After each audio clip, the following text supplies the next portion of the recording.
வையத்துள் வாழ்வாங்கு வாழ்பவன் வானுரையும் தெய்வத்துள் வைக்கப்படும் என்கின்ற வள்ளுவருடைய வாக்கிற்கொப்பாக வாழ்க்கையை சிறப்பாக வாழ்வதற்குண்டான வழியை தந்துள்ள வேண்டும் முதபகவான் அவருடைய பொன்னாட்டினுடைய வைத்து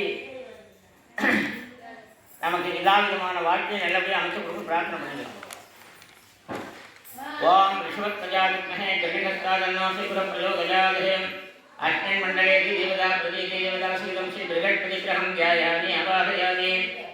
ஓம் தேவனாம் ஸ்ரீ ரிஷினாம் ஸ்ரீகுரும் காஞ்சன சன்னிபம் புத்திபோதம் திருடோதேசம் தம் நமாமி பிருகஸ்பதிகம். ஓம் ஸ்ரீ குணமிகுதியாழ குரு பகவானே குணமுடன் வாழ மகிழ்வுடன் அருள்வாய் பிருகஸ்பதி வியாழ வரதருள் மேஷா கிரகதோஷங்களின்றி கடாட்சித்தல்வாய். தேவகுருவாகப்பட்டவர் பிருகஸ்பதி. நவக்கிரக மண்டலத்திலே தேவகுருவாக தேவர்களுக்கு குரு, அசுரர்களுக்கு குருவாக இருக்கக்கூடியவர் சுக்கிர பகவான். மனிதர்களை படைக்கும் பொழுது பிரம்மதேவன் தேவகுருடைய அடிப்படையில் தான் ஒவ்வொரு மனிதனுக்கும் வாழ்க்கையில் தேவையானதெல்லாம் கொடுக்கக்கூடியவர்.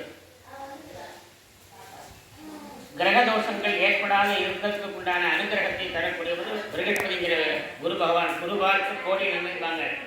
ஒரு கிரகத்தில் லாய்க்கு இல்லாத கிரகம் உட்காந்துருக்குன்னு சொன்னால் அந்த குரு பகவான் எந்த இடத்துல இருந்தாலும் அவனுடைய பார்வை அந்த கிரகத்தில் விழுந்துன்னு சொன்னாக்கா அந்த கிரகத்தினுடைய கஷ்டங்கள் நீங்கிவிடும். அதனால் குரு பகவான் ஆகப்பட்டவர் தேவகுரு பிருகஸ்பதி, அசுரகுரு சுக்கராச்சாரியா, எல்லாருக்கும் குருவாக இருக்கக்கூடியவர் தட்சிணாமூர்த்தி. அதனால் தேவகுரு பிருகஸ்பதியினுடைய அனுகிரகத்தை பெற்று கிரக தோஷங்கள் எல்லாத்தையும் இருந்தால் அதெல்லாம் நீக்கணும்னு சொல்லி பிரார்த்தனை பண்ணியிருக்கேன். ஓம் அஸ்வத்வஜாவித்மஹே தனுரஸ்தன்னோ ஸ்ரீருத்ர பிரச்சோதயாத். அஸ்மின் மண்டலேதி தேவதா பிரதீதி தேவதா ஸ்ரீலம் ஸ்ரீ ருத்ரகிரகம் தியாயாமி அவாஹயாமி. ஓம் ஹிமகுந்த வேணாலாபம் தைத்யானாம் பரமகரம் சர்வசாஸ்திர பிரபாப்தாரம் பார்கவ பிரணமாம்பிகம். ஓம் சுக்கிரகமூர்த்தி சுபமிக ஈவாய் வக்ரகமின்றி வரணிகத் தருவாய் வெள்ளி சுக்கர வித்தகவேந்தே அள்ளி கொடுப்பாய் அழியாத்கர்களே. அப்படியே சுக்கர பகவான் கொடுங்க. சுக்கர பகவான் நவகிரகத்தில் கலத்திரகாரன் என்று சொல்லக்கூடிய கலத்திரகாரன் சொன்னாக்க ஆண்களாக இருந்தால் மனைவி அமைவது, பெண்களாக இருந்தால் கணவன் அமைவது. இந்த கலத்திரகாரனாகிய சுக்கர பகவான் வாழ்க்கையில சுகத்தையும் கொடுக்கக்கூடியவன். தேவையான இதர வாழ்க்கைக்கு தேவையான அடிப்படையான வசதிகளுக்கு சுக்கர சமுதாயம் அமைத்து கொடுக்கக்கூடியவர். அவர் அக்கரகதியாக போடக்கூடாது. ஒரு குழந்தையுடைய ஜாதகத்தில் சுக்கர பகவான் அக்கரம் பெற்றால் இதர வாழ்க்கையில் நிறைய குறைகள் எல்லாம் ஏற்படக்கூடியவர். வாழ்நாளிலே பாதியை இறந்துட்டு போடுறது, பிள்ளைகள் கூட்டிட்டு இருந்தாலும் அந்த வாழ்க்கை கணவன் மனைவி சந்தோஷமாக வாழறதில்லை.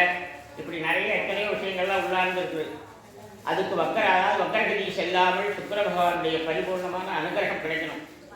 அதான் சுக்கிரகமூர்த்தி சுபமிக ஈவாய் வக்கரகமின்றி வரணிகத் தருவாய் வெள்ளி சுக்கர வித்தகு வேண்டி அள்ளி கொடுப்பாய் இடையாக்கு. அள்ளி கொடுக்கறதுன்னு சொன்னாக்கா காசு பணம் மட்டுமில்லை, வாழ்க்கையில் எல்லா விதமான சுகபோகங்களையும் அள்ளி கொடுக்கக்கூடிய சுக்கர பகவான். அந்த சுக்கர பகவானுக்கு அனுகிரகம் பண்ணணும்னு சொல்லி பிரார்த்தனை பண்ணி புத்திர சந்தானத்திலிருந்து கல்வி, அறிவு, செல்வங்கள் எல்லாமே கிடைக்கக்கூடியது சுக்கர பகவானுக்கு. ஏன்னா தேவர்களுக்கு பிருகஸ்பதியாகிற குரு பகவான் எவ்வளவு உயர்வோ அதுபோல் அசுரர்களுக்கு சுக்கர பகவான்.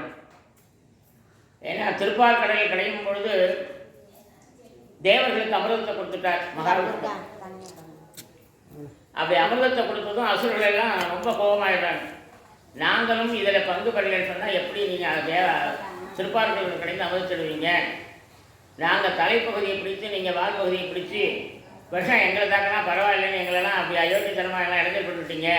இருந்தாலும் அமிர்தம் வரணும், மகாலட்சுமி வெளியில் வரணுங்கிறதுக்காக நாங்கள் எல்லாத்தையும் செஞ்சோம்.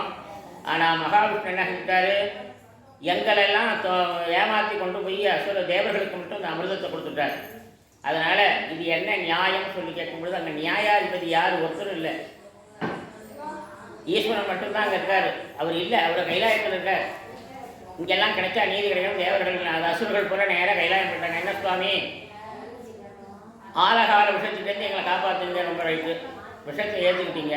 ஆனால் இப்போ இந்த அநீதிக்கு என்ன பதில் சொல்கிறீங்க அப்படிங்கும் பொழுது, கோச்சிக்காதீங்கப்பா, தப்பு தான், நான் அதை ஏற்றுக்கிறேன். அந்த அமிர்தத்தை விட உயர்வான மந்திரம் உங்களுடைய குருவாகிய சுக்கராச்சாரியாருக்கு சொல்லி தரேன்னு சொல்லி அசுரகுரு சுக்கராச்சாரியாருக்கு மிருத சஞ்சீவினிங்கிற மந்திரத்தை சொல்கிறார். 100 வருஷத்துக்கு முன்னாடி செத்து போனுடைய ஒரு சின்ன எலும்பு கிடைச்சா போதும், அதை வச்சு மிருத சஞ்சீவினி மந்திரத்தை ஜபம் பண்ணால் 100 வருஷத்துக்கு முன்னாடி வாழ்ந்த மனிதன் அப்படியே உயிரோடு பெற்று அந்த எலும்பெல்லாம் ஒன்று சேர்ந்து எல்லாம் ஒரு நிமிஷனாகி வெளியில் வந்துடும். அப்பேற்பட்ட மந்திரத்தை அவர் ஈஸ்வரனாகப்பட்டவர் சுக்கராச்சாரியார் சொல்லிக் கொடுக்குறார்.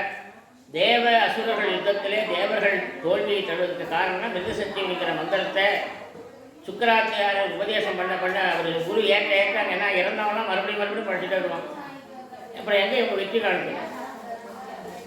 தேவர்களுக்கு எல்லாருக்கும் பொதுவில் ஈஸ்வரன் கூப்பிட்டு சொன்னார், நியாயத்துக்காக நீ அசுரர்களை எழுப்பாது, அநியாயத்துக்காக அசுரர்களை எழுப்பக்கூடாது. நீ அநியாயத்துக்கு துணை போனன்னு சொன்னால் உன்னுடைய மந்திரம் பலிதம் இல்லாதணும். அதனால் நீதி நியாயத்தை நீ நியமனம் பண்ணி, ஏன்னா அசுரர்களுக்கு நீனும் சுக்கராச்சாரியார் குரு தான், குருஸ்தானத்திலிருந்து என்ன நியாயம் பண்ணி பார்க்கணும் அப்படின்னு சொல்லி மந்திரத்தை உபதேசம் பண்ணி கொடுவதோட அநீதிக்கு துணை போனால் அவர்கள் அதுமந்திர சந்திப்பு மகாபாரதத்தில் அதுக்கு எத்தனையோ உதாரணங்களாக இருக்குது. கர்ணன் இறந்தது, பீஷ்மர் இறந்தது, இது எல்லாமே அதர்மத்துக்கு அவங்களாம் துணை நின்றதுனால தான் அவங்களாம் இருந்தது. இல்லைன்னா பீஷ்மாச்சாரியார் அவர் எப்போ மரணம் வேணுமோ அப்போ தான் அவருக்கு நினைச்சாதான் மரண தேவதை கிட்டத்தில் வரலாம். 9ஆம் நாள் யுத்தம் முடிஞ்சு 10ஆம் நாளில் கிருஷ்ண பரமாத்மா கூப்பிட்டு சொல்லிட்டார், நீ சத்திய பரமான சந்தித்து ஒரு சின்னமாவும் உன் சின்னமாவனுடைய பசங்கள் 2 பேரும் விசித்திர வீரியன் சித்ராங்கன் 2 பேரும் ஆட்சி அமைக்கும்போது பாதுகாப்பாக இருக்கேன்னு சொல்லி சொன்னேன். 2வது தலைமுறை முடிஞ்சு 3வது தலைமுறை, 3வது தலைமுறை முடிஞ்சு 4வது தலைமுறை, துரியோதனும் பஞ்சபாண்டவனும் 4வது தலைமுறை. அந்த திருட்டுப்பயிர்களுக்கு நீ எப்படி சொன்னேன்? அதனால் நீ எம்மா பெரியாளாக வந்து நாளைக்கு நீனே உன் பேரங்கையால் அம்பு பானத்தை வாங்கிட்டு அம்பராபுரத்தில் படுக்கலைன்னு சொன்னால் நானே சக்கராயத்தை க்ளோஸ் பண்ணிவிட்டார். பீஷ்மாச்சாரியார் சிந்திச்சு பார்க்குறாரு, ஒரு தலைமுறைக்கு தான் ஒரு சத்திய பிரமாணம், 2வது தலைமுறைக்கு இல்லை. அதையும் தாண்டி 3 தலைமுறையை பாதுகாத்தாச்சு. விசித்திர வீரியன் சித்ராங்கனன், அதுக்கப்புறம் அவனுடைய பிள்ளைகளாகிய திருதராஷ்டிரன் பாண்டு இவங்களுக்கும் கொடுத்து அதை அடுத்தது 4வது தலைமுறைக்கு வந்து பேரன் கொள்ளுக்காரன் எள்ளுக்காரன் இவங்கெல்லாம் இவங்களுக்கு நீ துணை நிற்கிற அப்படின்னாக்கா அது எவ்வளோ பெரிய தப்பான விஷயம் சொல்லி சொல்கிறார். அதனால தான் 10ஆம் நாள் அம்பராபுரத்தில் தானாகவே படுத்துடுறார். இல்லைன்னா அவர் வெற்றி அவர் இருந்தால் யாருமே செய்ய முடியாது. நீ தான் சொத்துக்கு நேரடியான வாரிசு, இதெல்லாம் மறைமுகமான வாரிசு. 2ஆம் தரத்தில் வந்தவங்களுக்குலாம் பட்டத்துக்கே வேலை இல்லை, இருந்தாலும் உன்னுடைய ஒப்பந்தத்தில் வந்தானுவோம். அவங்க ஒற்றுமையாக இல்லை, அண்ணன் ஒற்றுமை இல்லைன்னு சொன்னாக்கா 2 பேரோட நாட்டை விட்டு வெளியில் போய் நீ ராஜாவாக இருக்கும். அதை விட்டுட்டு நீ திருட்டு பயிலுக்கு பண்ண போகிறேன்னு சொன்னாக்கா அது என்ன அர்த்தம்?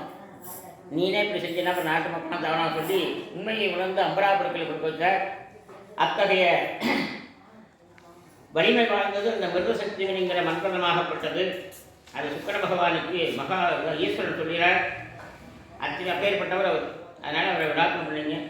इद्वत्प्रजाविद्महे गड्गहस्तादन्नो सिमन्द प्रचोदयादहे अस्मिन् मण्डले अधिदेवता प्रतीति देवता सिंहं श्री शरीरत्रकं ध्यायामि आवाहयामि नीलाचलसमावासं रविपुत्रमात्रहं जायामाध्यान्तसम्पूतं तं नमामि शनिकरम् ओम शङ्करं दीर्घं शनि भगवाने ओम अस्मिन् मण्डले अधिदेवता प्रतीति देवता सिंहं श्री शनीश्वरत्रकं ध्यायामि आवाहयामि शनीश्वर भगवान कष्टद पूलं போடுங்க முதல்ல நீங்க போட்டுங்களா? ஓம் சங்கடம் தீர்க்கும் சனி பகவானே மங்களம் பொங்க மனம்பை திருள்வாய் சச்சரவின்றி சகாயனிதை இஜகத்திலுள்ளோர் வாழ இன்னொரு திருவாய் ஓம் ஆதித்ய புத்திரனை போற்றி போற்றி. அதாவது நவக்கிரகங்கள்ல நீதி வழங்கக்கூடியவர் சனீஸ்வர பகவான் மட்டும்தான். அதில் உயர்ந்தோர் தாழ்ந்தோர், படித்தவன் படிக்காதவன், பிச்சைக்காரன் பணக்காரன், இல்லாதவன், ஏழை யாருமே